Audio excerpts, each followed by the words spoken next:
Thank you for visiting PowerfulInterviews.com, your number one resource for life-changing information you won't find anywhere else. There will be more powerful audio interviews added each week. Check out our blog for updates. Good afternoon, everyone. This is Arthur Robinson Jr. I'm the creator of PowerfulInterviews.com, and today I have another special interview for each and every one of you. Today I have a wonderful person on the call, and he's a great friend of mine. His name is Meir Ezra. And for those that don't know Meir, let me explain to each and every one of you about this incredible, powerful man. Meir Ezra is an entrepreneur with years of experience across many fields and an inventor with many patents registered to his name. Established the most successful distributor of gasoline management systems, a company that within 3 years grew to $100 million. Creator of Time Maker leadership software, the most advanced management software on the market, combining every aspect needing in running a powerful company efficiently and effectively. This is a patent-pending software, a revolutionary business communication and task management software that includes a very unique ORP, organizational resource planning. This alone can revolutionize your business, guaranteed. He owns multiple businesses in different industries, and he has consult clients in the U.S., Canada, Israel, Italy, Colombia, Russia, South Africa, Turkey, Germany, and many, many others. Among this other technology products, a very innovative and successful cell phone blocker, a payment by cell phone technology, software solutions for the hotel industry, and many more. And that is an awesome, impressive resume. Without further ado, I'd like to welcome the one, the only, the powerful Meir Ezra to the show. Hey, hi Arthur, how are you? Well, I'm doing great. It's getting better each and every single day. How you doing? I'm doing wonderfully. I just came back from Calgary. I had a very good event there and helped a lot of people. And I'm very, very happy to be on your show. Well, I'm very honored to have you. You're definitely a blessing to me and to many others all over the world. To everyone listening on this call, I highly recommend go and get your pen and your pad right now. My friend Meir Ezra is going to break down layman's terms about how you can build a 7 to 8 figure business, and we're definitely going to talk about his powerful company, Time Maker Leadership Software. Now, what I'd like to know, Meir, and can you explain to the listeners in layman's terms, who is the powerful Meir Ezra? How long you been in your powerful industry, and what is your expertise? Well, let me start with a little bit of background. I'm Israeli. When I was 18, I went to the Israeli army. I became a diver in the submarine unit. It's a very, very unique special unit there. Then I went to the Far East for a year. I was traveling, and then I arrived to South Africa, and I started my first company. And when I started my first company, I realized that that there is a problem. Most companies fail. And I was trying to figure out, well, why do they fail? Why companies fail, and why people don't do what they're supposed to do? And where do I find good people? And everyone told me it's all about people. And I realized after a few years that the truth is that there's no such pool of good people. The only way to get success, you need to get your people and yourself and learn and study day in and day out, every day. So for 25 years, I'm studying every day, 2.5 hours a day at least. Wow. And that's really the secret of success, because if you think, you'll see that in order to bring about to control anything, you need knowledge. And knowledge you get by study. And once you have control, you see that control equals income. So in order to have income, you need knowledge. When you have a problem with income, When you don't have enough money, it's because you don't control the area that brings the money and because you don't have knowledge. So once I started to understand that, I started to, of course, concentrate in learning and training my people, and the success was easy. I'm very excited that you are educating my listeners all over the world about how to build a phenomenal business. Can you explain to the listeners in your own powerful way, Meir, how can the listeners really start taking action and focusing on starting working on their business versus working in their business? Yeah. So the first thing is, as I said, is gaining knowledge. So if I ask everyone what is knowledge, you will see that you will have a little bit of problem defining what does it mean. You'll have all kind of viewpoint, but what is knowledge? Think about it. What is knowledge? Well, before you know what is knowledge, you cannot gain knowledge. And actually, knowledge is only the sum of words that you understand. So if you take all the words that you understand, it will tell you what is your knowledge. Why? How does it work? And why I'm talking about knowledge is because you need to understand before you will win. Before you will be successful, you need to understand. If you are not successful, you are lacking knowledge. That's all. There's no other stories. The only reason you are not successful is not because you are not in the right business. It's not because you don't... It's nothing. It's only because you don't know something. So how do you know? No one taught us how to know. Well, let's look. If I'm communicating to you an idea, if I want to explain to you an idea, you'll see that an idea is communicated by a number of sentences. So if you understood all the sentences, assuming that the sentences make sense, yes? So if you understood all the sentences, you will understand the idea. There's no question about it. It's 100%. You understood all the sentences, you'll understand the idea.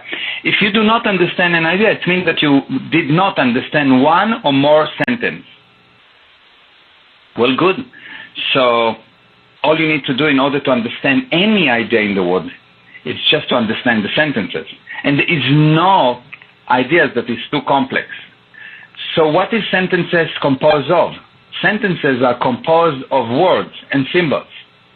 So if you did not understand an idea, you will see that at the end of the day, the reason you did not understand an idea is because you skip a word or symbol you did not fully understand. So when you hit a word that you do not fully understand, it is a guarantee that thereafter you will not understand fully the sentence, and thereafter the idea, and then you will not be successful in life. Meir, is it a difference between common knowledge and specialized knowledge? No, it's the same thing.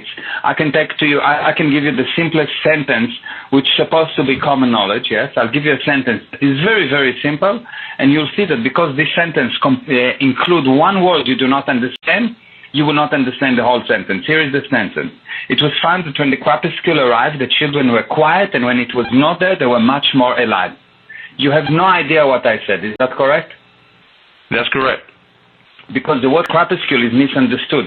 But now, if I'll tell you that crepuscule means very late at night, you will see that it was found that when very late at night arrived, the children were quiet, and when it was not there, they were much more alive. No problem, you are with me.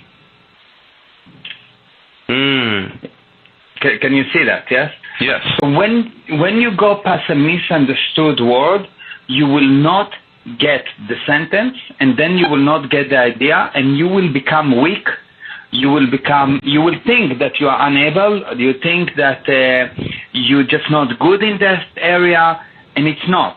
The reason people have a problem building businesses, building relationships, succeeding in any area that they want to succeed is because, and only because, they went past a word they did not fully understand. It's too simple. That's the problem. It's just too simple. Wow. This is an incredible interview. Meir, you established the most successful distributor of gasoline management systems, and you built that company to $100 million brand. What is the recipe from taking a company to $100 million brand?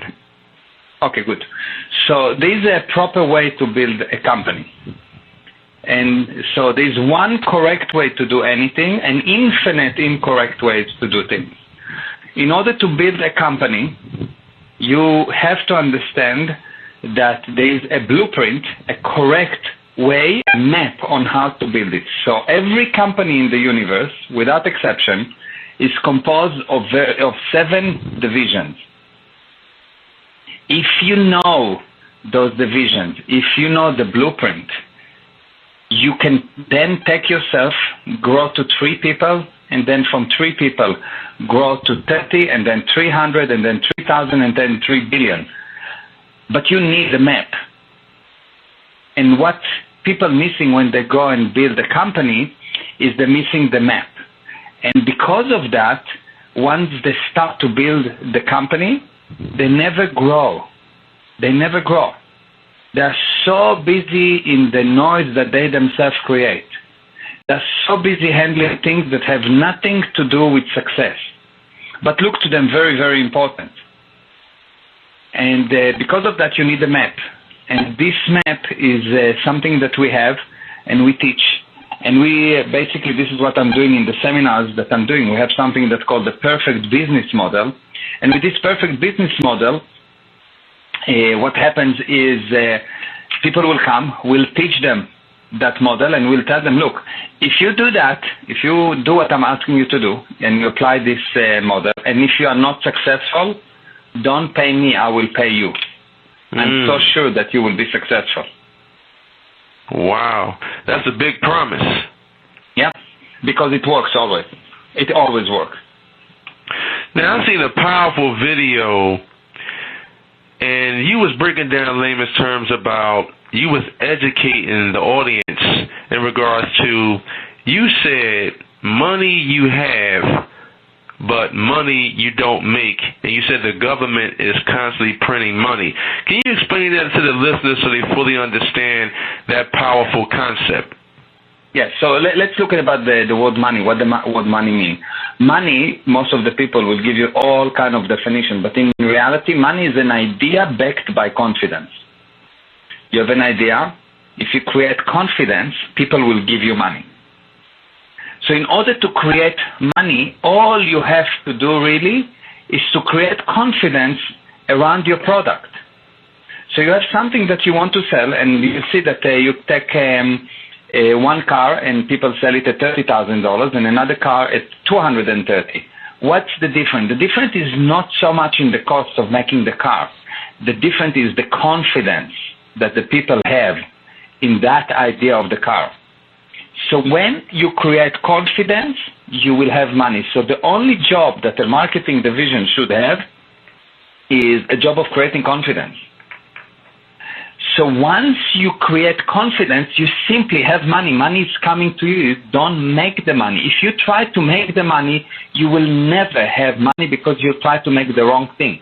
What you need to try and make, or what you need to make, is to create confidence in the eyes of the people in your product, in you. And the most important thing, you need to build the confidence that you have with you. That's what most people forget. Even if they start to market and they create a confidence in the product, they forget to have this confidence of themselves, in themselves. And when you create that, when you have this, you trust yourself, you have a confidence in yourself, you create a trust in your product, and you trust your product, you will see that you will just not know what to do with this thing that's called money. It will be just too much. So confidence matters. Confidence is everything. Confidence is everything when it comes to money, because money is basically a measurement of confidence. Wow. The more confidence people have in you or your product, the more confidence you have in yourself, the more money you will have. The more self-questioning you have, the less you will make, the less you will have. You will see that people that are very, very insecure, always thinking, always worrying about what people will think about them, always looking on themselves instead of looking inside. So which means that with low confidence, they don't succeed. People that succeed are creating confidence in their product, creating confidence they really have high confidence in themselves. What is self-confidence? Self-confidence is only trusting your decision. Self-confidence is only trusting your decision. And when you can trust your decision, then you go with a huge amount of power. You generate the power and you create confidence with other people, and they then just give you money. That's what people do. So once people like you, respect you, and trust you, that's when their minds are made up, when they want to invest in you because you are the brand? Yeah, basically the moment that they have the confidence. They don't necessarily need to like you. I know about many people that people pay them despite the fact they don't like them. Wow. They don't like them, but they buy from them. You know? You go to a doctor, he's not such a nice doctor, and there's all kind of TV shows about it, and the guy is not so nice, but very high confidence, and he brings results because he's confident. He knows what he's doing. You are experiencing a life-changing, powerful interview, and you are hearing it first from Arthur Robinson Jr.'s PowerfulInterviews.com. What is your definition of marketing, and what does marketing mean to you? Oh, well, marketing is a very interesting subject because most of the people think that marketing is the process of putting some advertising out, or getting people to know you, or building your brand. So a few things. Number one, you don't need any brand before you start to sell some serious amount of money. This is all bullshit. People just say to you, well, you need brand, you need brand. You don't need a brand. You need sales. Now, how do you create sales? You create sales by marketing, because the definition of the word marketing is this thing that creates wants and sells something. Example.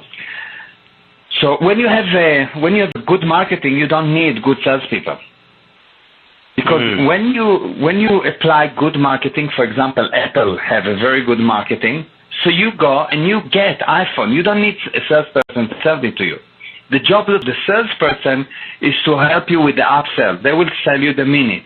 They will sell you the protection. They will sell you the insurance. This kind of thing. They will teach you how to use it. They will tell you, well, you should use 16 gig and not 32, whatever. But marketing is really the process of creating want and selling something. And once you don't understand it, you spend a lot of time on marketing that supposedly put your name out, supposedly get you to be outsider and people to see you. I don't care if people see me or not. I care if people buy from me or not. That's really very powerful. Yeah, think about it. Do you mind when you buy a laptop? Do you mind what kind of processor inside? Not really. Do you mind what is the chip that runs the display? Not really. Well, the company that supply the chip for the display don't care if they be known or not. They care if IBM or Lenovo or Sony or whoever created the laptop actually buy from them the chip. That's the marketing. The action, marketing create sales. If you understand that, you start to understand marketing. Now, how do you create sales? You bring about confidence. How do you create confidence? How do you create confidence? There's one thing that actually will bring about confidence, and this is the most fascinating thing because it's quite simple. And what it is, it's agreements. If me and you agree on a lot of things, we will be very, very good friends. If we don't agree on things, we will not be good friends. So when you have a good friend, when you have someone that you consider a friend, you will see that actually a person become your friend when you have enough agreements with him. You agree with him on enough issues, then he's your friend, and then you have very, very high liking to the person. You like him. Because agreement bring about liking. So if me and you agree on the same thing, I would want to hug you, and I would want to hang out with you, and I would want to talk to you.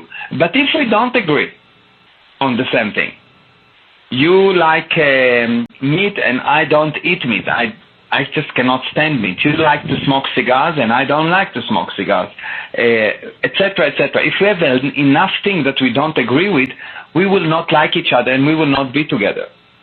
That's true. Yeah, it's very interesting. Now, you will see that in order to create this liking, this affinity, what you need to do is to create an agreement. So how does it apply to marketing? When people put out marketing, you will see that generally they're putting some kind of an ad or some kind of a message that they think that it sounds good. It's totally wrong. You never check what you think about your ad. You need to ask your customer what they think. Your customers need to tell you, this is what we think. And how do you do that? You use survey. So you go and you use survey. You use survey and you find out what they need, what they want. I'll give you an example. I'll give you a story. So we had this customer in South Africa, and he was a veterinarian. And, you know, he came up from a rich family, and he wanted to be very successful. So he put this wonderful, beautiful practice, but people did not come.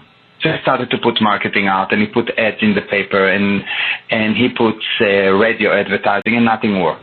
So he called a marketing company, and the marketing company said, you know, most of the ladies that come here with the dogs, most of the people that come are ladies. Why don't we put within the practice a small area for manicure, pedicure, so when they come in, they're waiting for the dogs, we'll give them a free manicure and pedicure, and that will draw them in. He thought it's a good idea. So he put it in, but nothing happened. Sales did not go up. So he came to us, and he started to talk to us, and I told him, well, you know, we need to think, and we need to look and ask your customers, what is their problem? What do they agree that is an issue? And he said, no, we know. And I said, one thing we know for sure is that you do not know because you don't sell. So for sure, you do not know. That's the one thing I know for sure. You are the last person I'm asking. So he said, so what are we doing? I said, well, let's do a survey. So we went out and did a survey, and we found something very, very interesting. That his customers, his potential clients, had only two problems in mind. And the two problems were nothing that he was thinking about. They had a problem with fleas and ticks. That's the problem. That was the main problem. And they were pissed about it. They were really angry about it because it really annoyed them. Well, I put down a very, very small ad, like a really small ad, and I wrote, fleas, fleas, fleas, fleas. And ticks too. We killed them all. Call 1-800-I-KILL-FLEAS. This guy became the biggest in South Africa, in the Northern Cape actually. The biggest, overnight. Wow. Why? Because that was the reality of the customer. So he immediately had an agreement. He immediately liked this place. This place is going to handle my problem. I created a confidence that the problem that I have with the fleas and the ticks is going to be solved. The problem was not how nice, the problem was not the quality of the veterinarian, the problem was not if I wash the dog nicely or not, the problem is not how much money, the problem is not how much time they had to wait, nothing, not all of those things that they thought that is the problem. The problem was fleas and ticks. Now they came in and they bought something, the service of fleas and ticks. Now once they came in, now the salesmen go into action and upsell them. So there is a specific technology on how to do proper survey. How do you find these few words that actually get the person to act? And by the way, you know, when a marketing company come to me and tell me, hey, Meir, what do you think about this new website? I said to them, I think that you're fired. Why? Because they should come to me and tell me what my customer thinks about this new website, not what I think. I'm not a customer. I have too much of what I want to sell. I'm not going to buy. I'm a seller. So I'm the wrong person to ask. They need to come to me and tell me, well, this is what your customers think, and that's why we think that you should put this website on. And I should say, well, if the customer thinks that way, that's what we're going to do. But you, marketing company, have to prove it to me. And marketing companies that do not know that are useless and actually damaging. It's better to not have them around. Wow. So would you say that marketing done right is the quickest path to the sale? Of course. It's the only path to the sale, because any other thing is almost useless. And by the way, once you do the marketing right, you will see that the effort goes down. Anything that you know how to do, the indication is that it becomes simpler, less effort. If there is an effort in what you're doing, if you feel that it's difficult, if you feel that you're pushing the cart uphill, you just need to know you have something you don't know. You go and study this area and find the misunderstood words that you have, and you will see that almost overnight, you will become a success. It is so simple. What we're doing in my seminars, which is unique, I said that the problem is not what people know or what people don't know. I said that the problem is the false data that they have. They have false idea that prevent them from learning. Because if you already think that you know marketing, and I come to you and I say, well, we need to do marketing, you think that you know, but you actually don't know, yeah? So you go and you do wrong actions. The wrong action will bring bad results. Always. Bad results will bring more wrong actions because you think that you know.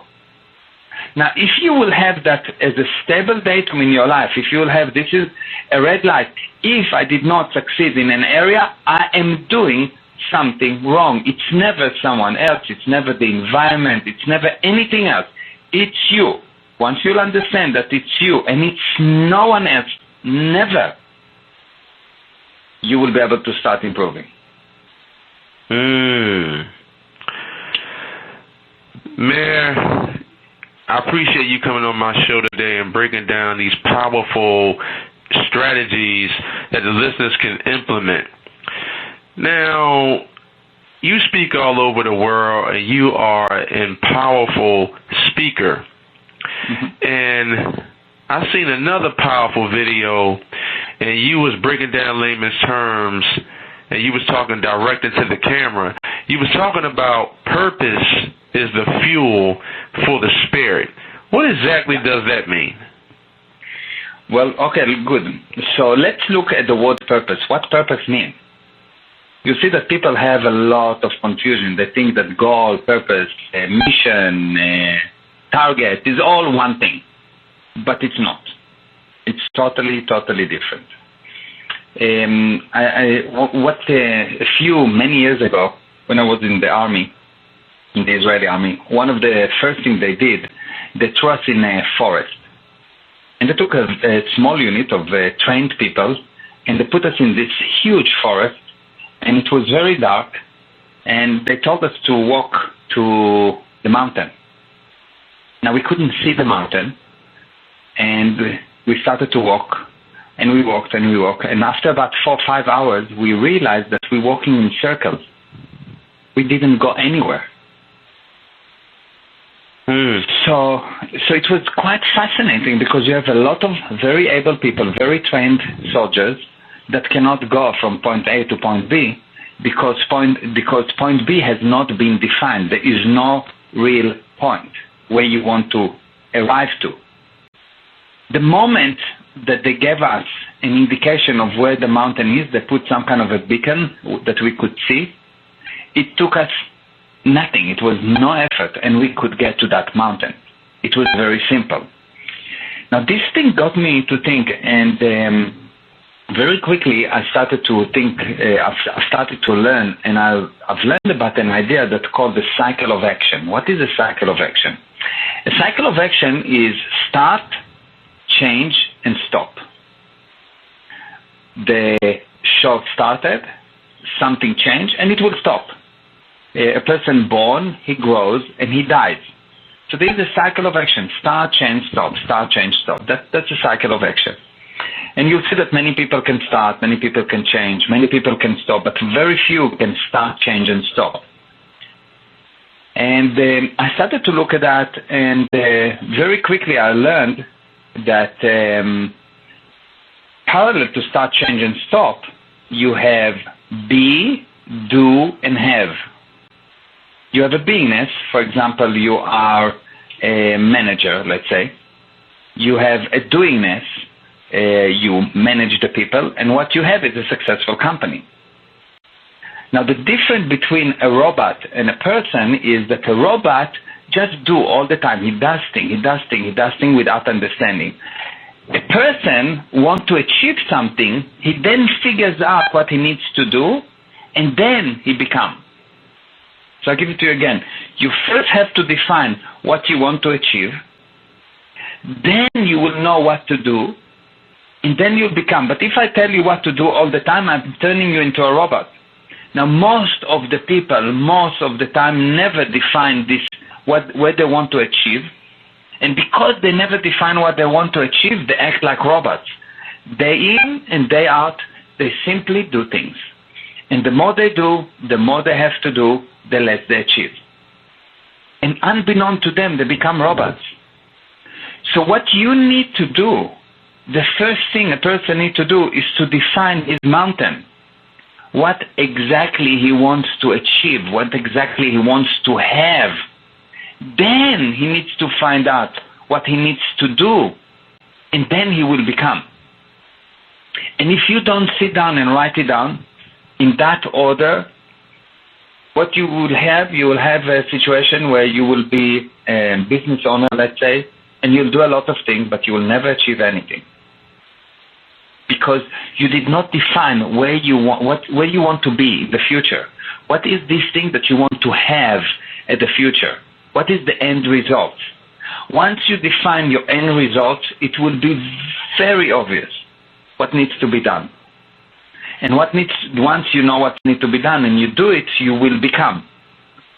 And this is quite fascinating, because this is how you plan. You plan from what I want to have, then what I want to do, and then what I'm going to become.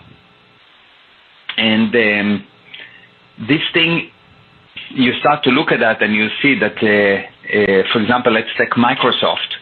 Microsoft wanted to be the biggest software company in the world. Well, the purpose, what they had to do is they needed to put a PC in every house. That was their purpose. That's the doingness.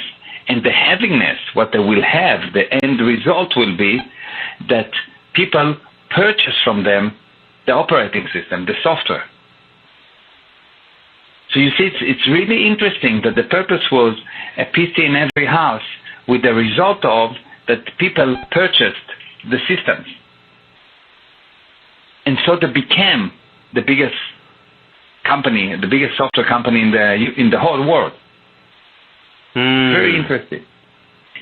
So the beingness is actually the goal, the doingness is actually the purpose, and the havingness, or the end result, is what is the product, what is the thing that you have at the end.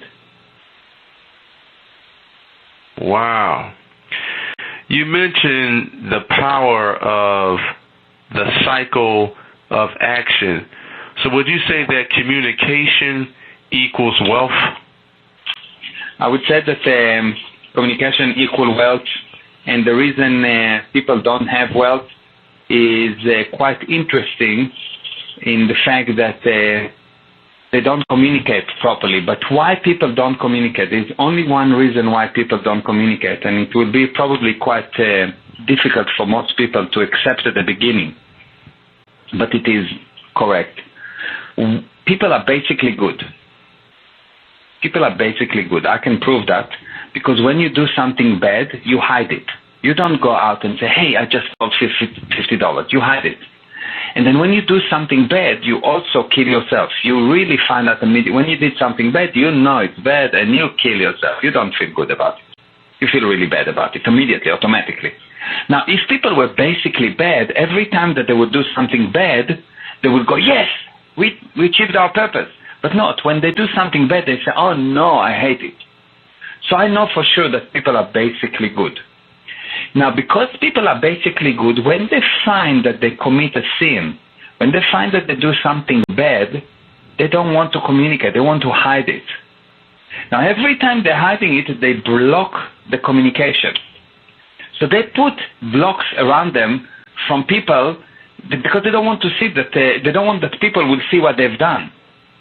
And once they put those blocks actually block the ability to have money, because money is, like you said very cleverly, money is a communication system.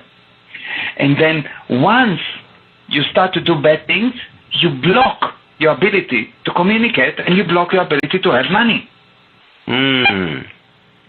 And to have money, you really need to find a way to get rid of those bad things that you do. And of course, there's a way to do that. It's quite simple. And again, as part of these methods that we're teaching, is we show how to clean up those bad things that you do, how to build a perfect business model, how to market, how to use PR, how to use the correctly finance, how to actually implement the technical part, how to bring new customers. This is a whole system that we teach. Now, you build a powerful company to $100 million brand, and you have impeccable, powerful skill sets, especially when you're speaking on the platform. What would you say is your creative USP, unique selling proposition? What makes you stand out among your competition that is in your industry? Well, I have many industry because I have many companies. But assuming that we're talking about the consulting and speaking industry, yes. What's unique about us is that we deliver technologies that produce instant results, and we don't just deliver them; we guarantee them. Guarantee them in such a way that I don't say, well, I guarantee it provided that you do this, this, this, and that. No, I guarantee it full stop. Even if you don't do what you need to do, it's my fault. So I'm not telling you, well, it's guaranteed provided that you do 20 push-ups every day, and you do this, and you do this, and you do this, and which of course you cannot do. I tell you, I deliver you technology, just do them in any fashion that you want, and it will be successful. No question. So while almost every person that I saw talking about management, they sound good, but they fall on application.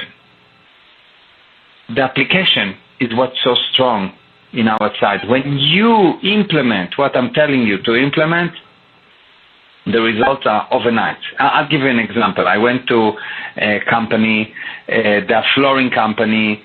This wonderful lady, her name is Carmen, wonderful, unbelievable lady, very powerful lady, but her sales went down. She had some kind of coaching, and this coaching actually did not help her because factually, the sales went down almost half. I went to see her, and in one day, I doubled her sales. And since then, her statistic was going up. And I'm talking about now 6 months. So if you do the correct actions, the results will always be immediate, and you don't need to use explanation or excuses. You see, I'm saying that once I need to explain something, I already admit that I'm wrong. Because when I do something right, I don't need to explain it. It's right. I don't explain to you right now why I'm talking with you, because it's right. But if I will do something not correct, not right, I will immediately have the tendency or the urge to start to explain it.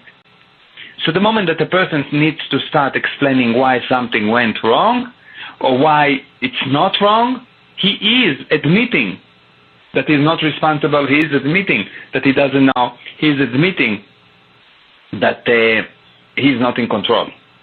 You are experiencing a life-changing, powerful interview, and you are hearing it first from Arthur Robinson Jr.'s PowerfulInterviews.com. Now, I know that some people, comfort zones can actually be their failure zones. How can people actually get out of their comfort zone so their comfort zone won't be their failure zone when they are in the process of taking their business to the next level, making 7 or 8 figures? So first of all, define what you want to achieve. Define the target. Define, this is where I'm going to be. Define it very clearly. Second thing that I would suggest to people to do, people speaks about stress, and they think that stress is some kind of a chemical reaction. I don't think that stress is a chemical reaction, and I'll explain to you what I think stress is, and I'll explain to you why people don't act and how they can fix it. So when a person is born, he's born with a certain amount of ability to run processes in his head, in his mind. And like a computer, you have a certain number of processes that you can run at the same time. Now, in a computer, when you open more and more and more programs, the computer will become slower and slower and slower, and eventually will crash. For a person, every time you start a cycle of action and you do not close the cycle of action, you become slower and slower and slower, and you become basically less and less able, more and more under pressure, and you will not want to do anything. So what do you do in order to solve it? Very simple. You make a list of all the open cycles that you have. Everything under the sun, moon, and earth. You just make a list of everything that's open in your life. And you make that list, and you write it down, and you write it down, and you write it down. You make a list of all the open cycles. And once you listed all the open cycles, the next thing you do, you sit down and you take the first one, whatever the first one is, and you handle only this one. You close that one, whatever it takes. It takes you a day, it takes you 10 days, it takes you a week. You close this one cycle. And once you close this one cycle, you close the next one and the next one and the next one. And very quickly you'll see that you feel very good. An example, you have a lot of work to do. You have millions of emails in your inbox. You are very, very, very busy. And one weekend you decided, you go to the office at Sunday morning and no one bothers you and you have no cell phone and nothing, and you start to handle your emails and you handle and you handle and you handle and you handle, and by lunchtime you feel great. Why do you feel great all of a sudden? What changed? What changed is you close cycle of action, you've got more computing power in your mind, and so you are more powerful. So you're more confident in your ability to handle things. So what holds your ability, what holds you from moving, why you don't have energy, why you are under stress? Only reason, too many open cycles. Make a list of these open cycles, start to close them, and all of a sudden you'll have renewed energy, you'll have renewed purpose, and you will have the power to start and define what is the targets that you want to achieve, and then go ahead and achieve them. So would you say that money is simply energy? Money is actually a communication system, and it is representing some kind of an energy. It is in itself not an energy, not more than a piece of paper is an energy. Once you have money, what actually allow you to create energy is what effect you're creating by the use of the money. Because the money itself is really nothing. You know why money, how money is being created? It's actually quite interesting to know how money is being created. So actually it started with the goldsmith. The goldsmith is the guy that deals with gold. He's doing all kind of things with gold. And in old days, people used to come to the goldsmith, and he was dealing with gold. And because he was dealing with gold, he had all kind of safes, and he could keep gold safely. And people had gold, and they wanted to keep the gold safely, and they started to give him the gold, and the goldsmith gave the people notes. The note says, you gave me $200 worth of gold, or 2 kilowatts of gold, or 2 pounds worth of gold. And you talk that note. That's why money is notes, yes? And this money, this started as notes, and these people started to say, well, instead of starting to move this gold from one person to another, I'll give you this note and you'll give me that note, or I'll give you this note and you'll give me chickens. And people started to trade with these notes. And that's how money started. So money is only something that represents value. It itself do not have value. It just represent value. And what does it represent? The trust that you have in this country. So, for example, if you go to South Africa, you see that the trust in the money is less than the U.S. because South Africa lost a lot of the money value in very short time, almost half of the value. You go to some other countries and you'll see that the money was nothing, because in the morning 1,000 Tanzanian money worth $1, and in the afternoon it was $0.50. So the money loses of its value. So really the money represents how much these pieces of paper, what they are representing. They're representing how much trust you have in the country. Again, money is an idea backed by confidence. This is the confidence that you have in the country. You say that money represents value. So would you say that money is just a facilitator to do transactions? Yes, that's very correct, very accurate. And you will get money if you create confidence. Really, that's the bottom of the bottom line. And to create confidence, you need administration. You need proper understanding of how to create this confidence. And once you understand how to create the confidence, even if you don't want, you will have money. Really, it's just a matter of confidence. Let's say that you come to someone, I come to you and I said, I have this product, and this product can cure probably 36 different diseases. It can help for any disease. It will make you stronger. It will help you lose weight. This product is a product that makes you feel better. It handles the skin. It makes the skin feel much better. It helps your alertness. It helps with ADD, ADHD. It is the most unbelievable product.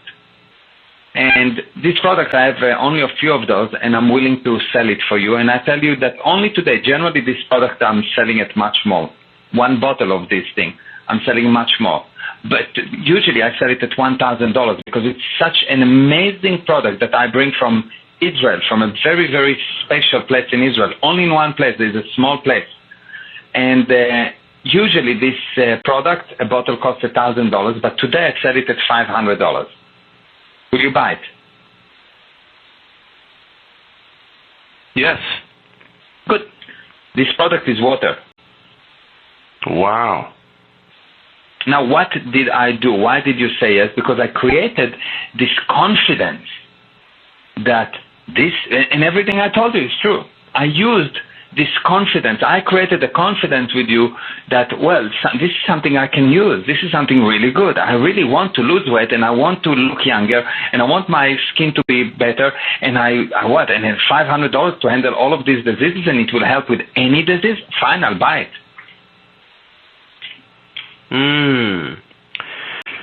Meir, I love surrounding myself around like-minded individuals, and I don't like hanging around people that are negative and people that are toxic. Can you explain to the listeners, what books do you like to read, and did you have mentors along the way to help you build your dream? Yeah, so I like to read the books about the mind. Why? Because day in and day out, we all handling minds. Everything we do, actually, we're handling minds. But if I ask any person to tell me where is the mind, how does it operate, did I ever seen a mind? I promise you, none will say that they know. They maybe have some ideas, but I can show that they actually don't know. Most of the people don't know what the mind is, what the rules of the mind, how it's operated. Like really almost nothing. Yet everything we do begins with the mind. Everything we do. Everything we're handling. When you look at a person in front of you, you handle his mind. When you communicate with someone, you communicate with his mind. Because his mind gives him these things that cause him to say something. So I really, really like to study about the mind. And the secret for my success, I believe it is study. And study from books, going to seminars, having coaches, having mentors, having people that show me what works, what not. And you want to be successful, you really have to start understanding the mind.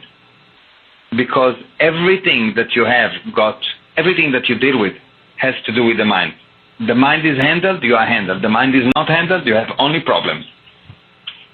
Now I've seen another powerful video, Meir, and you were actually breaking down layman's terms. You was talking about why business owners and entrepreneurs need a strong organization. Can you explain that business model on why business owners and entrepreneurs need a strong organization? Yeah. So let's say, what is the purpose of organization? The purpose of organization is to produce a product. A product is a completed thing that you can give to something and he gives you money in return. So the whole reason why we have an organization is to produce a product. Now, when you produce a product, it's very important that you do it efficiently, which means fast and correct. The job of a proper organization, when you build an organization, what you do, you put together the systems that ensure that the product will be produced at increasing speed at a lower cost. Now, if you know how to build it, you will create a machine. And this machine will allow you to create this proper product. Now, every organization in the world have 7 areas. The first area is the executives. They make the plans. Immediately after you have the executive, they need to operate the people. So you've got the communication or the human resource area. Now, once you have people, you need to start selling. So you need marketing and sales. Immediately once you sold, you will see that you will create some kind of money. People will pay you. Once they paid you, you need to deliver. As soon as you delivered, you need to correct what has been delivered, and you need to correct the organization. And if you corrected what has been delivered, if you corrected your product, and if you corrected the organization, inevitably you will have new customers coming in. And this is a kind of a circle that goes and it goes again and again and again. Now, what's interesting about this organizing chart, that it's not only organizing, but it's also debugging. Let's look. Let's say that you have a problem with not having enough new customers. Well, when you don't have enough new customers, the problem is always the quality of the product. It's not marketing, it's not PR, it's the quality of the product. Because if you have a good quality product that people knows about, you will get new people. Meaning, if I deliver a good seminar, the people in the seminar will bring me more people. I don't need to do anything. They will bring in new people. They are my marketing division. They create the PR. They create the public relation. They go out and say, hey, this thing was amazing. You have to come and hear this guy.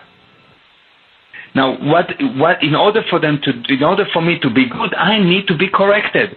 Every person, every product, every machine, have to be corrected. No one is perfect. So this is how you get corrected in this area. Now, let's say that you have a problem with the correction. It means that the production unit, the unit that produce, is not working properly. Let's say that you have a problem in the production unit. It means that you don't have enough money put into the production unit. If you have a problem with money, it means you don't have enough sales and marketing. And if you have a problem with sales and marketing, it means that your people are not trained. And if you have problem with people, it means that the executive don't know what they're doing. So you see that this system is a system that ensures that the production happens, but it also allows you to do debug. It also allows you to fix. So it's a self-fixing mechanism. This is a really brilliant system to improve, and that's why we're calling it the perfect business model. Because with this business model, you just cannot fail. You cannot fail. You need to be a genius to fail. So real systems win and people fail? Real systems help management to make people into a productive people. Because otherwise, without real system, the management will be too busy running around their own tail, and instead of fixing or making sure that other people produce. You see, in most companies, 70 to 80% of the activities of every day is just noise. It's useless noise. And once you put a proper organization in place, the useless noise goes away and people start to be organized. I'll give you an example. I worked with one very, very big company in Israel, and we found that really 80% of their time is just useless. They don't produce anything. The people will get to the end of the day, and you'll ask them, and they will say, I don't know, I was so busy I did nothing. We were very, very busy, but doing nothing or achieving nothing. So we sat with them and started to put the organizing chart in, and in a year later, we basically double the productivity. Double. And there was a year after that, another 40%. Why? Because once you put system in place, once you have an organizing chart in place, once you have the system in place, the executives can actually manage. And once they start to manage, the result shows up. The products get produced in a high speed at low cost, and then you can sell it, and people pay for it, and people are happy, and they bring more people in, and the organization grows, and because there's a proper system in place, the organization can grow, and it's just growing and growing and growing. But in any other system, you'll see that people start and they get stuck at the level of this organization. So if a guy is disorganized to a level of 10 people, he will never go above 10 people. You are experiencing a life-changing, powerful interview, and you are hearing it first from Arthur Robinson Jr.'s PowerfulInterviews.com. Meir, you are revealing underground information to my listeners, and I really appreciate that, and you're really giving them a blueprint for them to model. Mm-hmm. What do most billionaires and millionaires do that unfortunately unsuccessful people just don't do? Probably they have an easier life because it's much easier to be rich than to be poor. But you'll see that most of the people that are not successful don't want to do the work. They just don't move. They don't have enough drive, and they don't have enough drive because they don't know how. It's not because they are lazy. They just don't know how. No one taught them how, really. No one taught them how to study. No one taught them how to build an organization. No one showed them how to do things. And they start to believe that they're just lazy, but they're not. It's not that they're lazy or that they're not able or they're not smart enough or nothing. It's just they actually didn't get the knowledge. And you'll see that every single successful person, that if he's really successful, you'll see that he knows things. That's number one. Number one, knowledge. Number two, those people are generally nice people. They really care about other people. They don't care about themselves, they care about other people. So most of the people that fail, I can tell you that they're very interesting. Most people that succeed are interested. Big difference. People that failing are interesting. People that succeed are interested. And you will see that people that succeed have a very unshakable certainty that they know. Why? Because they learn and learn and learn and learn, and because of that, they project this certainty, this confidence, and this confidence is what brings the money. It is the confidence that people running after, why people follow you. It is the confidence why people give you money. It is the confidence why you will bring about a successful company. Wow. This is an incredible, powerful interview. Thank you. Meir, can you reveal a powerful blueprint for the listeners to actually follow in regards to how can they execute creating their own UVP, unique value proposition? What I will tell them is that the first thing that they need to do is to define what they give to people that in return they get money for. For example, let me ask, if I ask you what is the product or what is the result of a teacher, you will probably tell me the teacher is teaching, and I tell you, well, that's what they do, but what is the product? What is the result? Now, before a teacher knows what's the result, they would not be able to define the UPS or UPV. Why? Because they don't know what they need to deliver. So the first thing I will do, I will define exactly what is this thing that I produce. So for a teacher, it will be children who duplicated the material taught and use it successfully in life in order to improve their life and the life of others, bringing about a new civilization. That probably will be what a teacher is trying to achieve. Now, a businessman, any business owner, has a product he is trying to achieve. There's a very specific product for every business owner around the planet, and it's not profit, and it's not marketing, and it's not what most of the people think. The product of a business owner is viable, which means making 1 cent more than losing, expanding, and prosperous, meaning profitable. So viable, expanding, prosperous organization with increasing monies to owners' reserves and a very well-paid staff. So you need viable, expanding, and prosperous organization with increasing money to owners' reserves and a very well-paid staff. Now, if you do not understand that, as an owner, you will not be able to achieve it. But if you do understand that as an owner, you will be able to start and say, well, this is what's the value I deliver? This is what I deliver as an owner. The marketing company delivers something else. The CEO delivers something else. The CEO and the owner are two different people. It's not the same job. And if you mix the jobs, there is a disaster. The founder should be in the future. The CEO should be in present time, and the staff should be in the past. The start is the founder, the change is the CEO, and the staff is in the stop. All of these things of course, I'm giving you just very, very high highlights, but people that are really interested should just come and see me in one of my 2 days events, and they will just, start to understand what I'm doing and learn, and we will give them the exact blueprint. Actually, we're giving them by the end of one of the seminars the exact structure on what they need to do in order to be successful. Step by step, you do this, and then you do this, and then we're giving them a step-by-step plan. This is what you do. Just don't think, just do what I'm telling you, and you will be successful. But if you are smart and you also think and you take this thing and you do it very, very good, it will be overnight. If you are less smart, it will be just slower.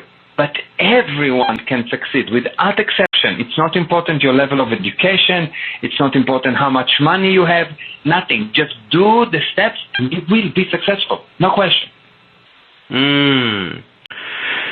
You mentioned about your outside-the-box seminar, and I know that is called the Genius Tour. Can you explain that to the listeners exactly what is the Genius Tour all about? Well, the Genius Tour is a tour that I'm doing across the U.S., and in Canada. And the idea is to take people and in 2 days to show them that they actually can be genius in business if someone gives them the tool and if someone taught them how to learn. And by the end of these 2 days, they know for sure that from that moment on, they will only improve. Only improve. There is no way that you will not improve after this seminar. It is 2-day seminar. I'm basically teaching people, number one, the first most important thing is how to learn.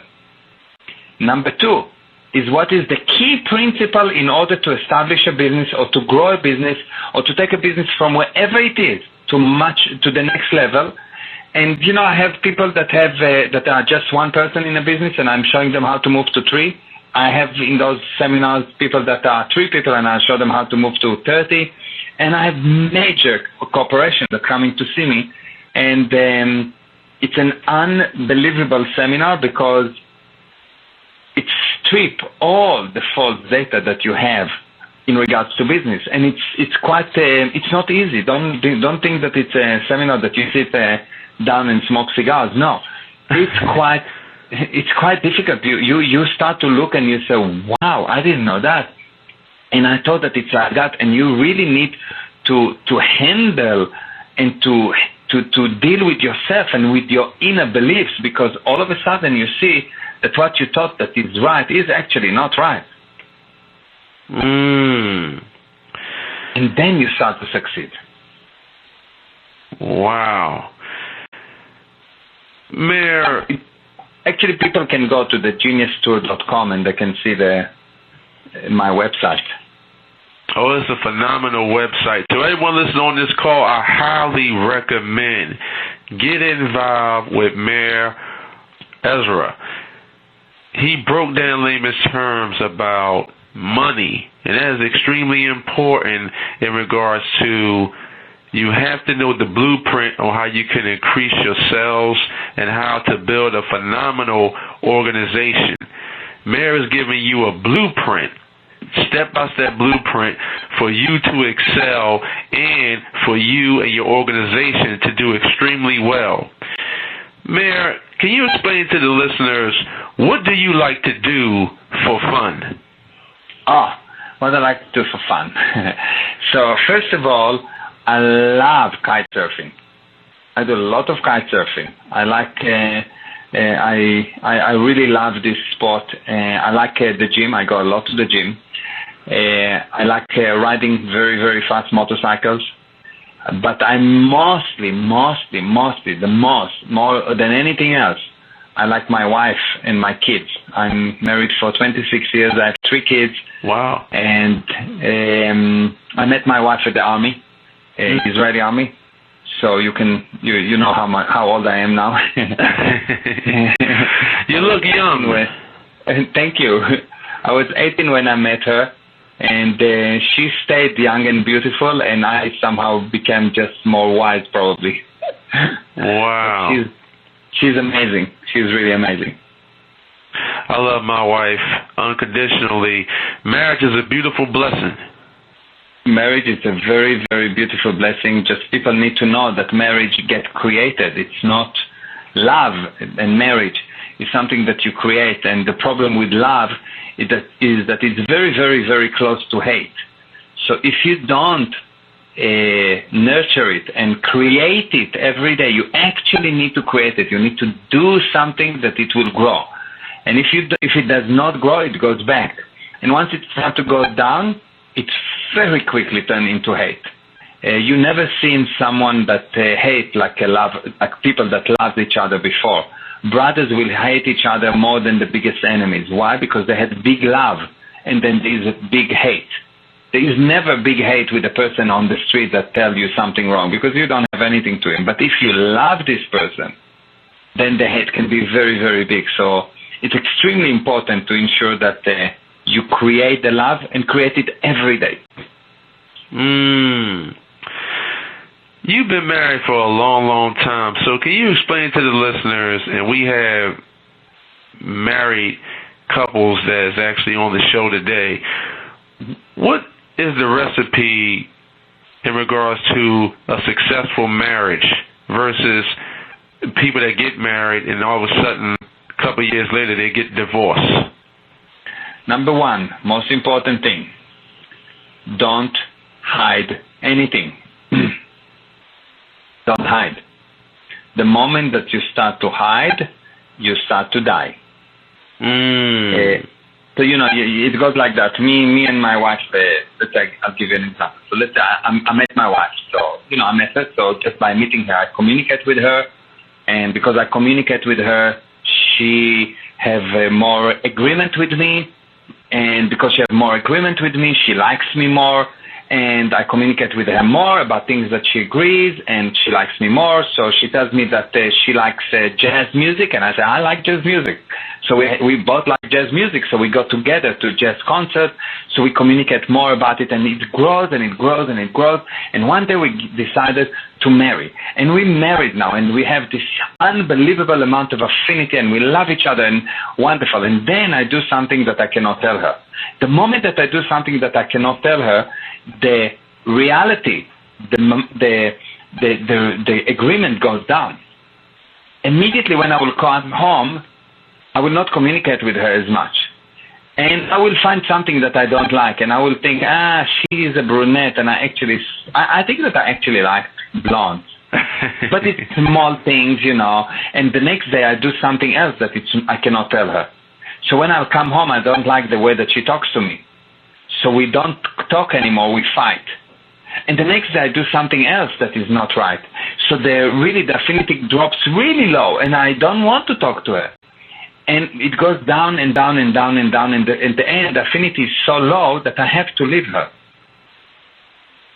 And it's quite interesting that there's a connection between the level of agreement, how much has been hidden or how much is known, to the level of love, to the level of communication. There's a direct communication between these three factors. And these three factors are totally connected. If one is going up, the other two going up. If one is going down, the other two going down. So you've got this connection between the love or affinity or liking of people to the reality, to how much we agree, to communication. And the moment that these things start to drop, that's it. So what I will say that the recipe is actually not hiding stuff. Don't do something that you cannot tell your wife. And if you did something that you cannot tell your wife, go and tell her. It's better to be blushed for 7 minutes than to hold your breath for the rest of your life. Wow. That's incredible. So honesty is the only policy. That's exactly. Now, Meir, I wrote down some powerful words, and you can actually respond to them in your own powerful way. 5 being the highest and 1 being the lowest. Are you ready? Yeah. Accountability. 3.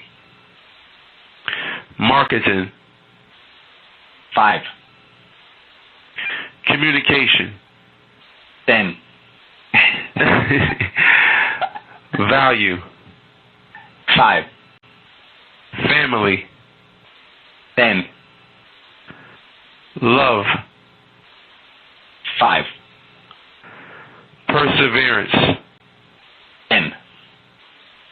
Accomplishments. 3. Building great relationships. 5. Wealth. 3. Health. 3. Money. 2. Fun. 5. Trust. 5. That was good. That was very, very good. I appreciate that, Meir. Yeah, thank you. Yeah, it was nice question. Yeah. Meir, throughout your powerful career, did you ever join mastermind groups? Because I see a lot of like-minded individuals where they have mastermind groups that's $25,000, $100,000, or more. Mm-hmm. Can you explain to the listeners the power of relationships, and should they really get involved with mastermind groups to excel? Yeah, mastermind groups are very good and very powerful. And if they're done properly, they are exceptionally good. But let me tell you what's the problem with any group. Let's say you have a group of 10 people. Person number 1 is a genius. Person number 2 less, 3 less, 4 less, etc. And person number 10 is a moron. Now, when a group get together, if the group need to agree, and the most genius person says something, the second person would say, wow, that's great. The third person would say, well, okay. The fourth person would think that's quite stupid. And the rest of the people will not even understand what it is, and they will think that it's stupid. So in order to agree in a group, you will see that the group agree only on the lowest common denominator. They never come up with a smart idea. Only individuals come up with ideas. Groups just help the individuals. So you'll see that there's not a group that invented one thing. Everything has been invented by one person, and the person had a group that supports him that is very, very important. So the problem with masterminds is that you fall into the common denominator, the lowest common denominator. Why masterminds are good is because it's good to hear different viewpoints. But at the end, if a mastermind is run properly, each person has to come up with his own ideas, not a group idea. Because a group is very, very, very easy to take a group to go to war. But try to get a group to make peace. Impossible.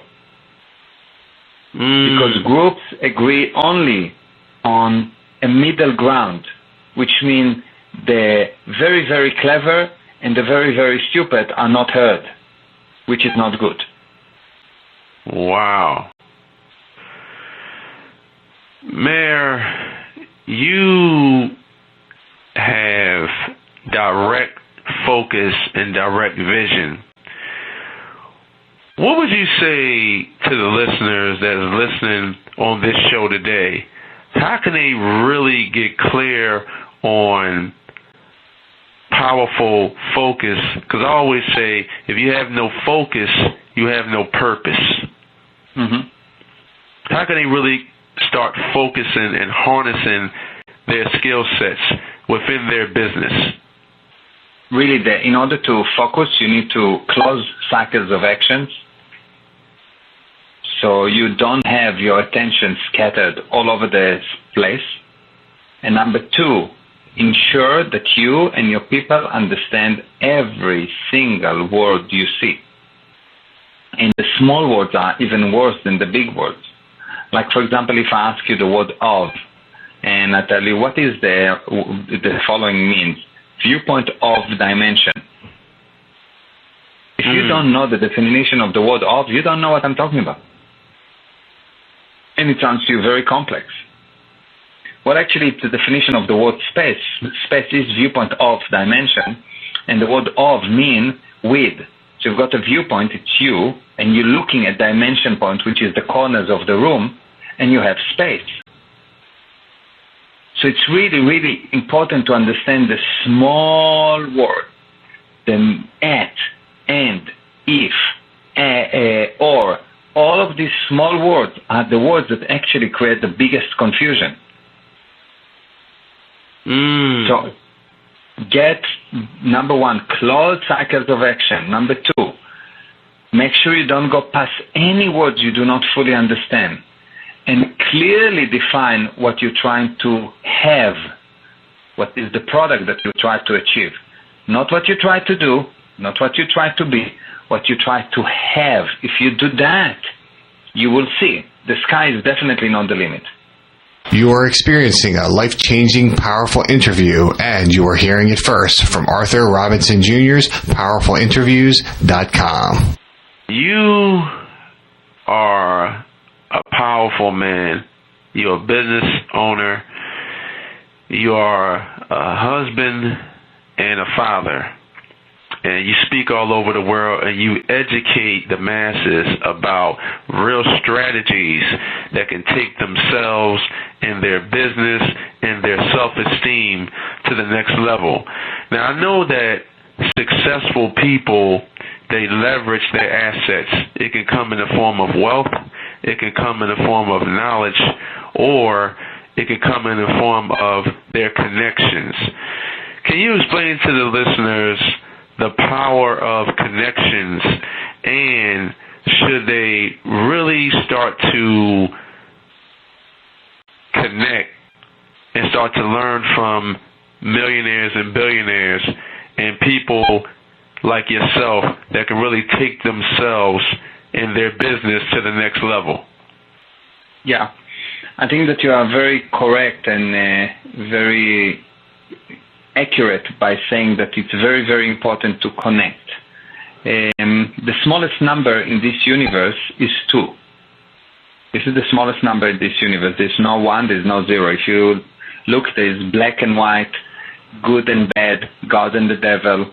And in order to have an atom, you need an electron and proton. There is nothing that is 1. In order to have anything happening, you need 2. So when a person starts to connect, he starts to create a flow. He starts to create a current. There is something that's happening. And when he connects with people that below him, he flows towards them. So he gets drained. When he connects with people that are stronger than him, they flow towards him. He becomes stronger. So it's very much like in electricity. It's like a battery. You need plus and minus. So you need always to look for people that can flow towards you.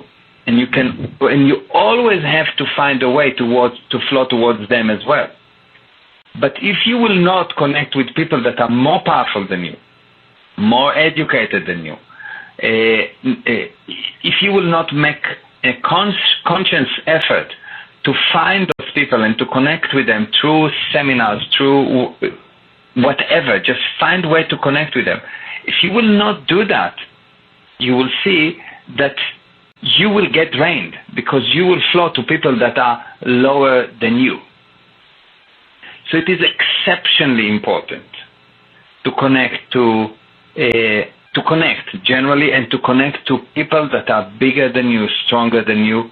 And once you get the knowledge, it will become very, very important for you, and it will become actually your responsibility to pass the knowledge forward and to give people that don't know the knowledge, because once you give the knowledge away, you create a vacuum in your side and more knowledge will come towards you.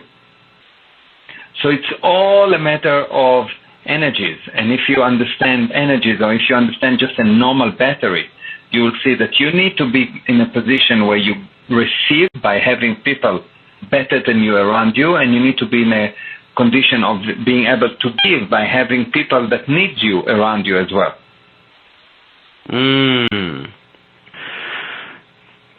Now,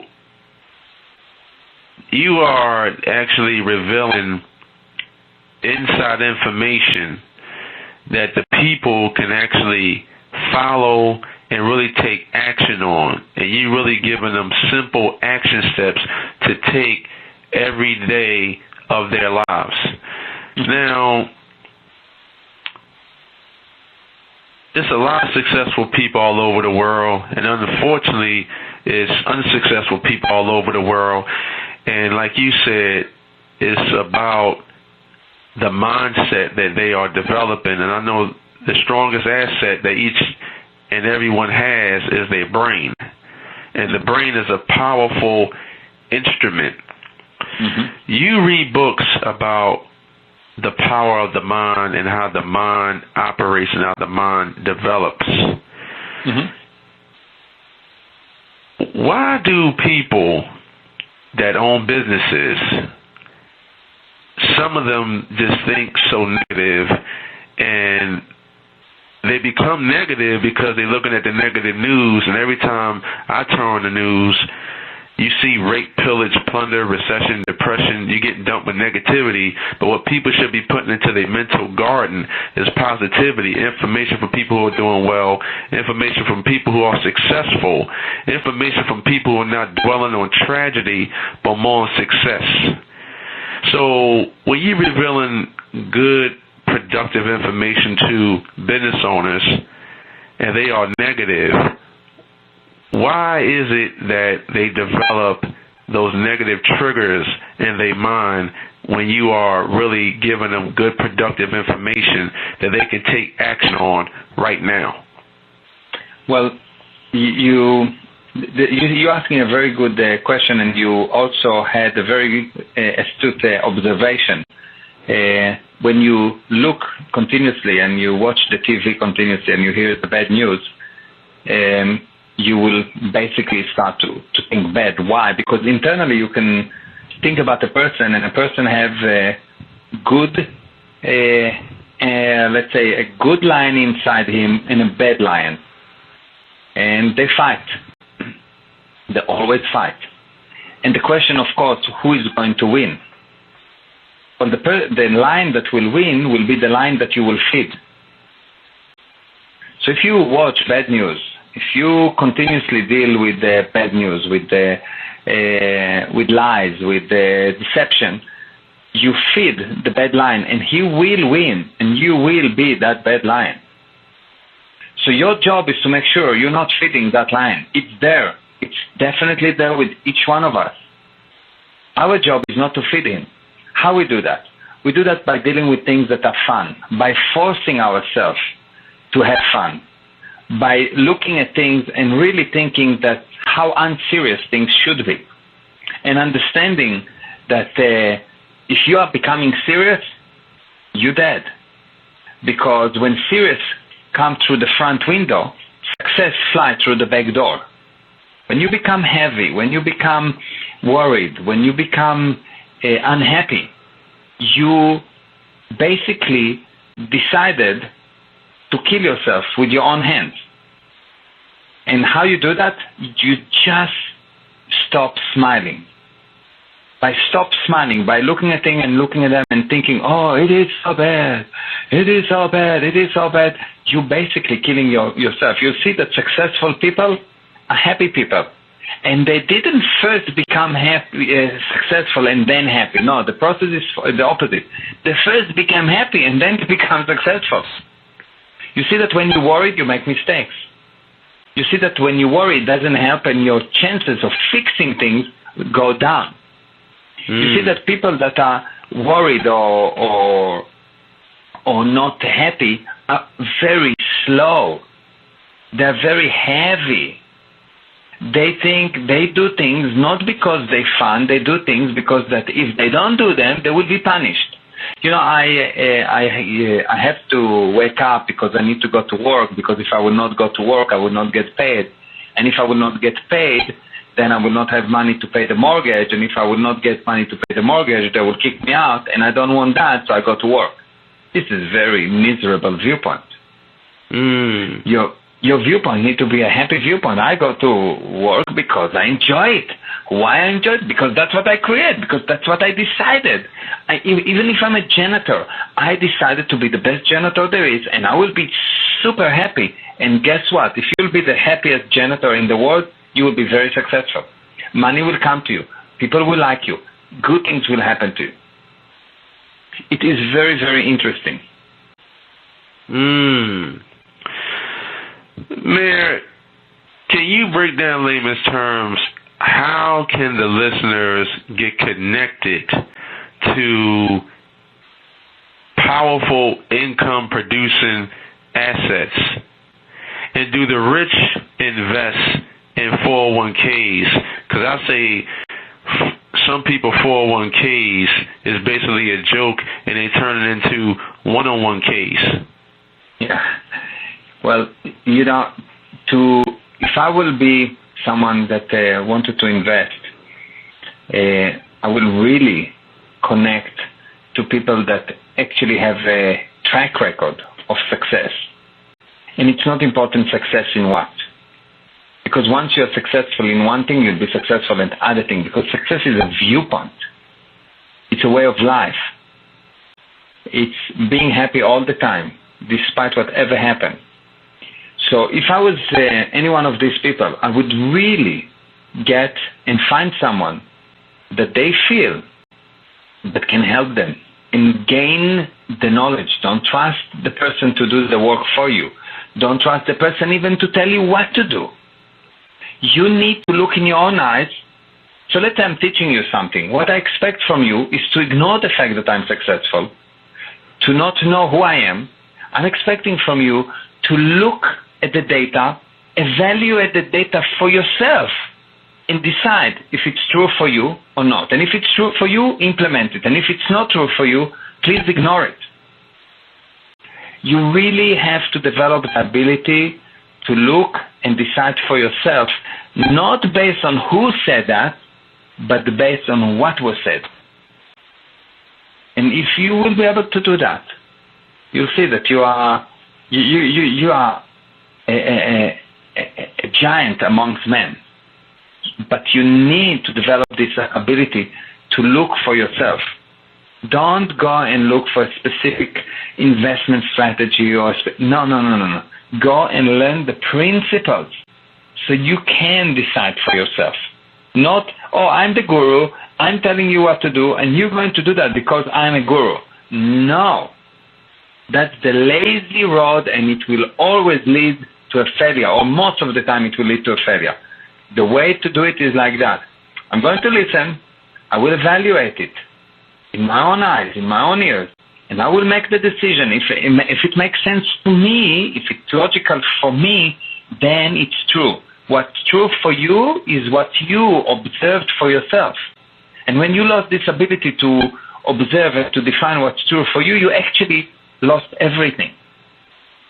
So you really need to look for yourself, connect with the people that can give you data that you can evaluate, ignore who is the person, ignore everything about the source of the data, and just look at the data and decide for yourself. Is it right or is it wrong?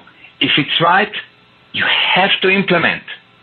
Don't wait, implement. Because if you don't implement, you're committing the sin of damaging yourself. Wow. Meir, do you think he was put on this planet to educate the masses about the language of money and the cycle of value? Yeah, I think that the value any person has, or the only value a person has, is in how much he can help. And myself, I decided to help in the area of business and personal development. And I believe that with what I'm doing, I'm actually going to change the business arena in the U.S. Because if I educate enough people about business, we can bring a new golden age of businesses to the American people. And this is what my purpose is. I really want to get people out of this depression, this worry, this, we don't know what to do, the market is so bad, because I think that with the proper knowledge, regardless of the condition of the market, people will be successful. You can make it in any market if you have the correct knowledge. And actually, from my own experience, the worse the market is, the better I'm doing. Really, because it's when the market is bad, most of the people are so depressed and so not productive that it's very, very, very easy to be successful. All you need to do is to just go and start, my viewpoint is, you have a difficult market, good, excellent, let's start and operate. But operate with the correct technology, with the correct data, and you will see that you will win. Very simple. You just need the correct data. Meir, can you break it down in your own intellect way? How can the listeners become massive value creators? Understanding your product. Once you understand the product, devise a way what you need to do in order to deliver the product. and you will impart so much value. And as a result, believe me, you will not be able to count the amount of money that comes to you. But define the product, define what you're trying to deliver, define what would this thing that other people need, that other people want. Once you define it, you will be able to supply it. Now, I know a couple of years ago, Google bought YouTube for $1.6 billion. So video is hot right now. Mm-hmm. Can you explain to the listeners, and they are entrepreneurs and business owners that are listening right now, how important it is for an entrepreneur or a business owner to use video, and should they use video to expand their brand? Yeah, the reason video is so important is because over the years, the level of comprehension of the written word has been dropping continuously. People cannot actually read. They read, but they don't really understand what they read. Wow. So, you check around, and there's enough study to show that people actually don't understand what they read. And because of that, videos become very handy, because video allow you to look at something and it becomes very real to you without too many words. And because you don't need as many words to explain what's going on, you reach much bigger people, much bigger number of people, and you create reality with them. Now, but the moment that you created this reality, what happens? They want it because there's more liking, there is more affinity. Affinity is defined as the ability to share the same space. You know, when you have your child and you love him very much, you have high affinity with him, you want to eat him. It's not enough that you just hug him. You really want to eat him. And you know, I take my son and I practically eat him. I bite him. I love him so much, you know. Yes. And then they grow and you're sorry that you didn't eat them, but that's a different story. But you really, affinity is the liking. So if you bring a very, very high level of agreement by video, people will want it. Now, what's the problem is? The problem is that people create videos marketing without survey. So they create video that they like. They don't ask what the customer likes. If you will create a video based on what your customers like, not based on what you think that they like, but based on what they told you that they like. And one very important thing, you never know what they like before you ask them. Never. So you have to understand your market. You have to ask the market. Yes, you have to go and ask and get their answer, what they're saying, and then produce a video that provides them what they ask for. If you do that, video marketing is a powerful tool. If you don't do that, you'll see that 99% of all the videos in YouTube do not watch more than 200 times. 99% never been watched more than 200 times. Wow. Which means it's nothing. So while YouTube is an exceptionally powerful tool, you need the technology of marketing in order to properly promote, because otherwise people would just not watch the video. And if people do not watch the video, it's like a closed book. It does nothing to anyone. It just gets a lot of dust, and you need to clean it from time to time. This is an incredible outside-the-box interview. You are experiencing a life-changing, powerful interview, and you are hearing it first from Arthur Robinson Jr.'s PowerfulInterviews.com. Meir, how important it is for business owners, serialpreneurs, and entrepreneurs to raise capital for their business, and what is the blueprint in regards to raising capital? Okay, so raising capital is very important, especially when you go into development. You need to raise capital. But the problem once you raise capital is that the demand for creation of money goes down. And when there is no demand for money, then people don't produce it. And that's why you see that most of the startups that raise money actually lose the money. And I've been in startups that were successful and unsuccessful. The startups that were successful are startups that raised money but created demand for income. If you are a startup, if you raise money and you don't have a very strong demand, a life or death demand for money, you will not actually progress.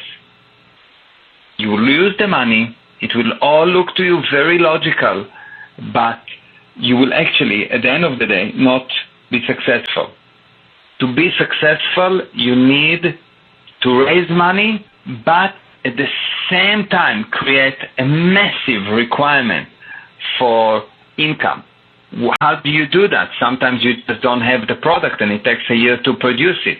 Well, good. So you create a plan and you make sure that everyone getting paid based on results and not based on time. So in my company, no one is being paid for his time. No one. Because time means nothing. I have results. I define the results. The results have a value in money. And if you prove that you achieve the result, you get paid. Now, if you do it very quickly, you get paid more. Why? Because you can produce more at the same amount of time. So let's say to produce, let's say I'm developing a piece of software and this guy needs to write a certain screen, yes? So one guy do it in 1 day and another guy do it 10 days. They both get paid the same, exactly the same. But the guy that did it in 1 day can do another 10 while this other guy did only 1. So you always have to pay for production, for result. Never, never, never pay for time. That's how you create the demand for production, and that's why your money will actually create value for you. Otherwise, you will see that there's a rule that says that the company will spend all the money that you give it. What trends are you seeing in the sales industry in today's economy?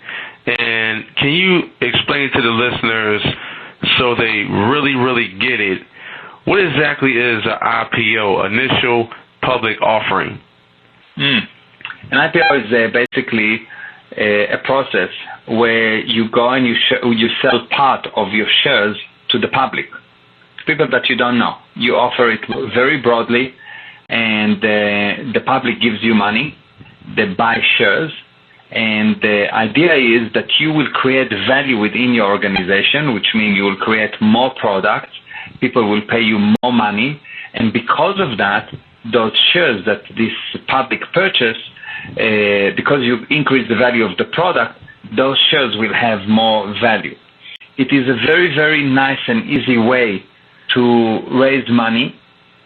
However, in order to do it properly, you need to make sure that you're actually producing. Before 2002, if you had a post box, you could take it public. And people purchased almost anything because they did not understand that they need to purchase value. So if you have something of real value that actually producing money or is about to produce money, and it's very, very clear that it will produce money, then by all means go IPO if you need a lot of money for development. What's not nice about IPO? There's a lot of regulation. You deal with a lot of people that you don't need. It costs a lot of money to maintain. It can cost for a small new company anything between $100,000 per year to $1 million, $1.5 million per year just to maintain the company.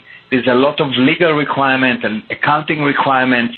Everything has to be super organized and in a very specific way. And the CEO and the executive have a very, very high responsibility because if anything goes wrong, they basically are liable personally to things that has been done that is incorrect. So on the one hand, quite easy to raise money. On the other hand, quite a headache in the long term, but it's worth it if the product that you sell is actually has value, actually can grow, and you actually need the money to bring more money, and you don't need money only in order to spend it. Wow. Should the listeners really focus on the language of money, and do millionaires and billionaires use a different language in regards to creating big deals? Well, I think that each industry, each area have its own language. And if you deal in a specific area, let's say that you're going into the IPO area, it's a specific area. You need to learn the language, because if you don't learn the language, you will not bring about this thing that's called confidence. So the reason why language is very important and why they should learn the language of the area that they are going to deal with is because this language brings about the confidence. This is what brings the confidence, yes? And the confidence brings the money, of course, and because money is an idea backed by confidence.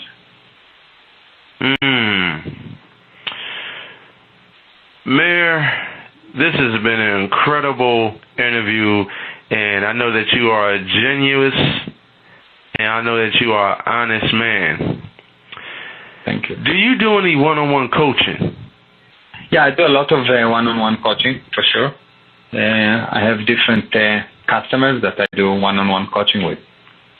Now, I know that the professional speaking industry is a $780 billion industry, so it's huge right now. What is your public speaking fee nowadays? Public speaking fee? Generally I charge per day $30,000, and for whatever I'm doing for one day. This is my lowest fee. This is when I really like to help people, so that's my lowest fee. But I do different. You know, it depends on what the value that I bring. Generally, what I do when I do consulting, I will go to the person and I will evaluate his business first, because I think that a prescription before diagnostic is malpractice. So I go and I really learn the business. That's my first section. I learn the business. Once I understand the business, I will define what's the target that will happen within the next 1 month, 3 months, 6 months, a year. And then I will agree with the client on those targets, and I will undertake that we will achieve those targets. So what he pays, he does not pay for my time. He pays for the target. Now, if, for example, I tell you I will triple your business and within a year, and if I do it after 3 months, that's it. That's the end of the engagement, because I brought the results. You don't care if I brought it after 3 months. And that's how I work.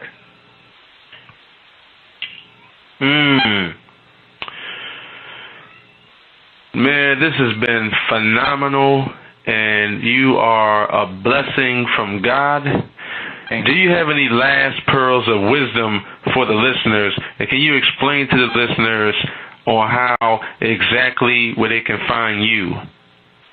Well, they can find me by going to the geniustour.com. Let me see. It's the geniustour.com website. This is where they can register to any one of my events, or they can email me at Meir, which is MEIR, at Meir, MEIR, Ezra, EZRA.com. And I would always answer. To everyone that is listening on this show today, I highly recommend getting involved with the powerful Meir Ezra. He broke down layman's terms about the cycle of value. He broke down layman's terms on how you can increase your value. He broke down layman's terms about what money really is. And he also broke down layman's terms about your purpose is the fuel for the spirit. I highly recommend listen to this exclusive interview over and over and over again so you can reinforce your learning. And I know that Meir was actually revealing underground information that you probably couldn't understand, but I highly recommend listen to this interview over and over again so you would get a clear understanding of what Meir was actually talking about in regards to you taking yourself and your communication and your business to the next level. Meir, this has been phenomenal. You are a blessing from God, and I really do appreciate you coming on my show today to break down these strategies so the listeners can actually implement what you were actually educating them on. I really do appreciate it. Thank you very much, and you are a blessing from God to everyone because you do that every week, and you help so many people, and I really admire you for that. Thank you. I appreciate you, Meir. Before we sign off, I interview powerful experts all over the world, and you being one of them.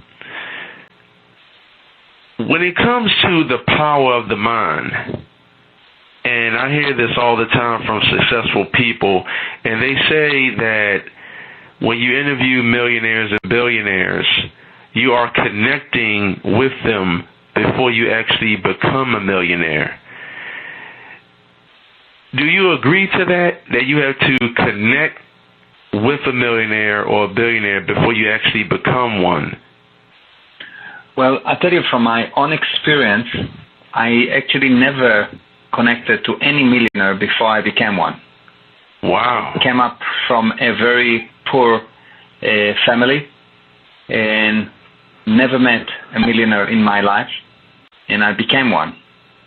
So it's not necessary. However, if you do, it will make your journey much easier because the viewpoint that you will learn is invaluable. So can it be done without? Yes. Will it be 100,000 times more difficult? Also yes.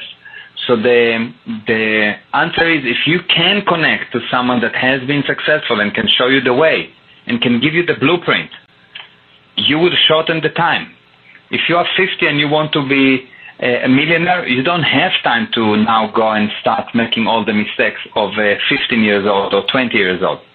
So yes, by all means, connect to a millionaire. If you are a young person and you want to make it very quickly, yes, connect. Can it be done by yourself? Yes, it can be done. Just more powerful, more painful, more difficult. That's all. So basically, you can overcome your obstacles and your tribulations. Mm-hmm.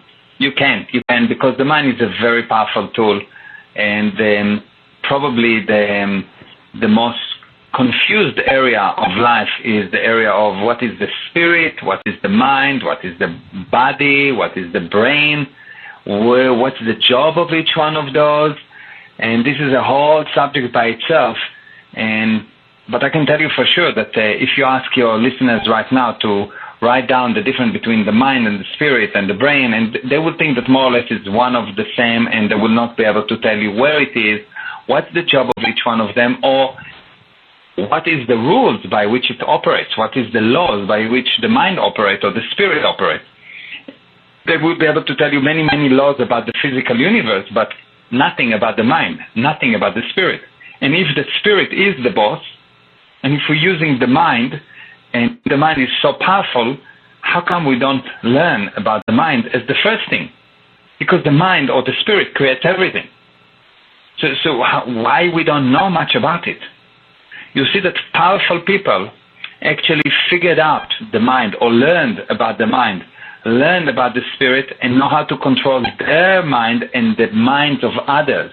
And when I say control, I'm not saying in a bad way like cheating or manipulating. I'm talking about control that comes from knowledge, that comes from responsibility. So it's probably the most important study of them all is the study of the mind and the spirit. Meir, you are a powerful man, and I appreciate your intellect, and I appreciate your honesty. To everyone listening on this call, get involved with Meir Ezra. Go to his website. He has powerful YouTube videos, and his knowledge is very captivating, and you hear the passion that came through his voice on my show today. Go to his website. Get more educated about underground knowledge that you will not find anywhere else. Here's another bonus tip. I hope this exclusive, powerful interview helped you fully understand about the true meaning of money. My great friend, Meir Ezra, he broke down layman's terms about the secret of success is studying. And that is extremely important if you want to take yourself and your business to the next level. You have to study and keep studying to excel and to do extremely well. Meir Ezra, he broke down layman's terms about you need the right knowledge to generate income. And that is extremely important because knowledge by itself is not power. The implementation of knowledge, that's what makes it become powerful. Meir Ezra, he also broke down layman's terms about if you don't know knowledge, you cannot gain knowledge. And that is extremely important. So when you're reading a book, when you listen to an audio interview, when you listen to a powerful CD, when you listen to that specialized knowledge, you have to understand knowledge in order to gain knowledge. And that is extremely important if you want to take yourself to the next level. Because if you are not learning, you are not earning. Meir Ezra, he also broke down layman's terms about how to build a phenomenal company. And Meir Ezra is the owner of Time Maker Leadership Software. Meir Ezra has built phenomenal businesses to the $100 million level. And he basically said to build a company to $1 million level or a multi-million-dollar level, you need a map and you need the perfect business model to follow. And that's extremely important. All I like to learn from people who've been there, done that, and who are still doing it in today's economy. So you need the perfect business model if you want to take yourself and your business or your businesses to the next level. Meir also broke down layman's terms about money is the idea backed by confidence. In addition to that, he also said if you have confidence, people will give you money. And that's extremely important because confidence matters. Confidence equals money. When you increase your communication skills, your communication equals wealth. And that's extremely important if you want to take yourself, if you want to take your business and your mindset to the next level.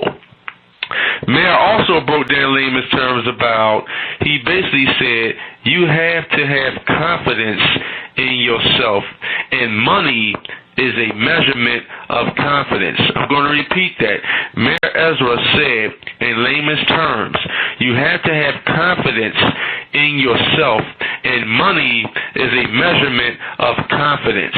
And that's extremely important if you want to take yourself, if you want to take your product or your service to the next level. And much, much more.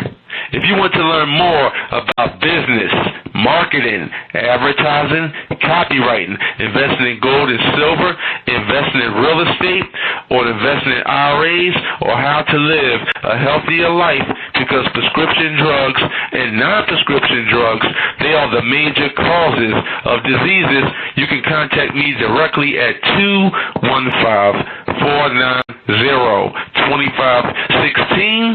That's area code 215-490-2516. 490-2516. Once again, this is Arthur Robinson Jr., or you can email me at info@powerfulinterviews.com. That's info@powerfulinterviews.com.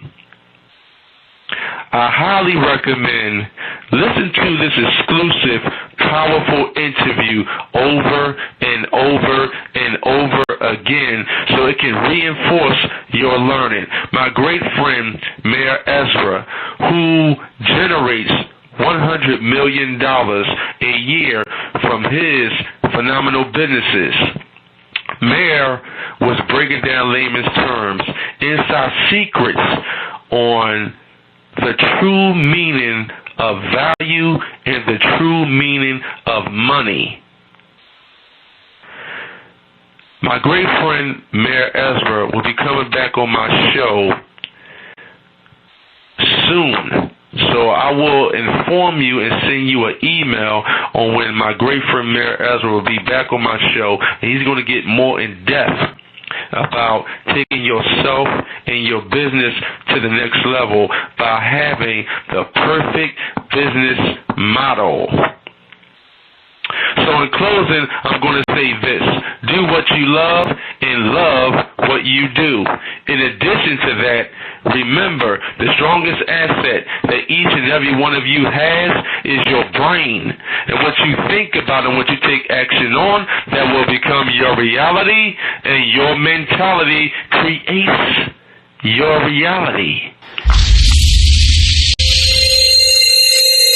Thank you for listening to Arthur Robinson Jr. from PowerfulInterviews.com, your number one resource for life-changing information you won't find anywhere else. Check out our blog for weekly updates and new powerful interviews. For more information or to contact Arthur, send an email to info@powerfulinterviews.com. That's info@powerfulinterviews.com.